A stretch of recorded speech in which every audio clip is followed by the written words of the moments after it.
Wakasema hiki chama lazima tukizuie kisiende kwenye uchaguzi. Wakatuondoa kwenye uchaguzi.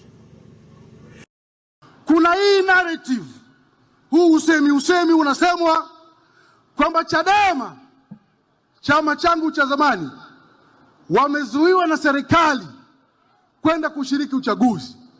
Huo ni uongo na mpuze kabisa. Mimi nimekuwa mjumbe wa kamati kuu ya Chadema mpaka muda huu ninapojiuzulu hapa, na nimekuwa mjumbe wa kamati kuu senior toka mwaka 2010 mpaka leo.